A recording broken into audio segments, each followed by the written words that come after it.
আজকে আমি বানিয়েছি বিউলির ডালের রসবড়া। চলো তোমাদের কাছে শেয়ার করে নিই। বিউলির ডালটা রাতে ভিজিয়ে রেখেছিলাম, সকালে পেস্ট করে নিয়েছি, নিয়ে একটু নুন দিয়ে ভালো করে মাখিয়ে নিয়েছি।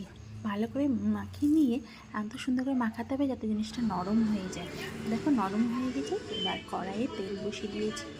তেলটা গরম হয়ে গেলে বড়াগুলো গোল গোল আকারে বড়াগুলো ভেজে নেব। সব বড়া একসঙ্গে দিয়ে দেবো, দিয়ে উল্টে পাল্টে বড়াগুলোকে ভেজে নেব। বড়াগুলো লাল লাল করে একটু ভাজতে হবে। লাল লাল করে না ভাজলে না ভালো লাগে না খেতে, একটু কড়া কড়া লাল লাল করে ভাজতে হবে। ওইদিকে পাশে উনানে খেজুর গুড়ের রস বসিয়ে দিয়েছি। খেজুর গুড়ের রসে দিয়েছি তেজপাতা, একটু লবঙ্গ থেঁতো করে। রসটা একটু গাঢ় গাঢ় হয়ে গেলে সেই রসে গরম গরম বড়াগুলো আমার হয়ে গেছে। গরম গরম বড়াগুলোকে নামিয়ে ওই রসের ভিতর দিয়ে দেবো। রসের ভিতর দিয়ে একটু হাতা দিয়ে ভালো করে ওলট পালট করে দিতে হবে, যাতে রসটা ভালো করে বড়াগুলোর ভিতর ঢুকে যায়।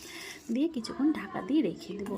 রেখে দেওয়ার পর বড়াগুলো এত সুন্দর দেখতে হয়েছিল আর এত সুন্দর খেতে হয়েছিল, কি বলবো। তোমরা কি কেউ বানিয়েছো এই বিউলির ডালের রসবড়া? প্লিজ বানিয়েছো আমাকে একটু কমেন্ট করে জানিও কেমন।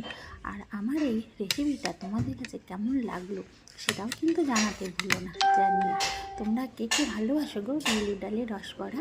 তাহলে আজকের মতো যাই, টাটা, বাই বাই।